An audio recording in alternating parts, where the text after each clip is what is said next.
Unsur-unsur dalam surat resmi. Yang pertama yaitu kop surat atau kepala surat dan tanggal surat.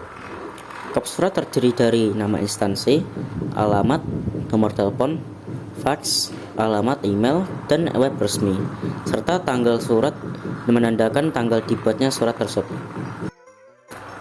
Yang kedua ada nomor, perihal, dan lampiran.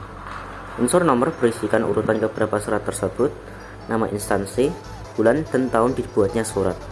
Perihal memberitahukan informasi utama dalam surat tersebut, dan lampiran berisi berapa lembar surat yang dicetak. Yang ketiga yaitu alamat tujuan, salam pembuka, dan isi.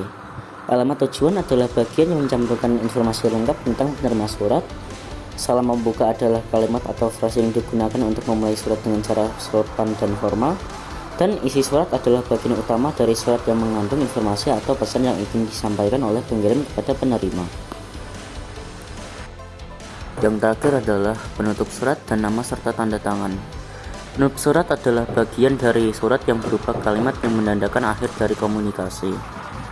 Dan nama dan tanda tangan surat berguna untuk memperkuat keaslian dan otoritas surat.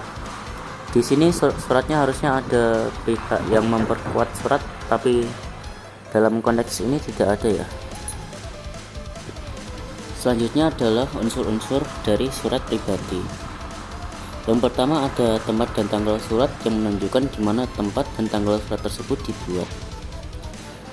Selanjutnya ada alamat surat menyangkut alamat dari penerima surat tersebut.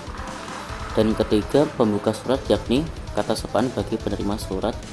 Dan pembuka surat atau pendahuluan adalah bagian awal dari surat pribadi yang digunakan untuk memulai komunikasi secara sopan dan ramah. Kelima, yaitu isi surat adalah bagian utama dari surat yang berisikan pesan atau informasi yang ingin disampaikan pengirim surat.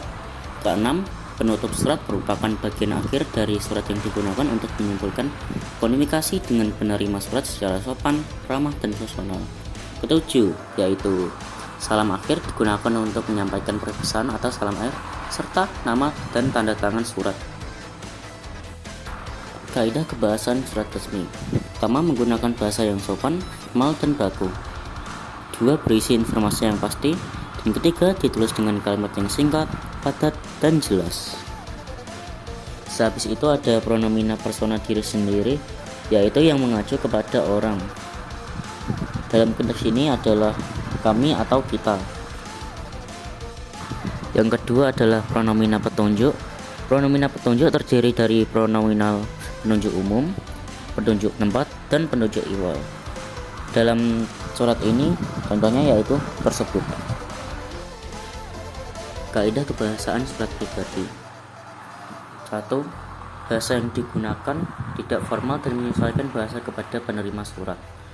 Contohnya yaitu ketika Anda mengirim surat kepada teman dibandingkan dengan Anda mengirimkan surat kepada orang tua, yaitu menggunakan bahasa yang berbeda. Kedua, sapaan yang digunakan terkesan kasual, seperti saat berbicara biasa. Selanjutnya adalah pronomina persona diri sendiri. Adalah pronomina yang mengacu kepada orang. Dalam surat ini yaitu aku, kita, dan ku. Yang kedua adalah pronomina persona orang yang diajak bicara serta pronomina orang yang dibicarakan. Untuk contoh pronomina persona orang yang diajak bicara adalah kamu dan mu. Sedangkan untuk contoh pronomina orang yang dibicarakan adalah mereka. Yang keempat adalah pronomina petunjuk. Pronomina petunjuk terdiri atas pronomina petunjuk umum, penunjuk tempat, dan penunjuk iwal.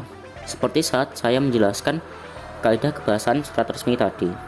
Untuk contoh pronomina petunjuk kaidah kebahasan surat pribadi, contohnya adalah ini. Yang terakhir atau yang kelima adalah pronomina penanya. Pronomina yang dipakai sebagai penanda pertanyaan. Untuk contoh pronomina penanya di surat pribadi adalah bagaimana. Sekian, terima kasih. Maaf kalau ada kesalahan penulisan dan kata. Wassalamualaikum warahmatullahi wabarakatuh.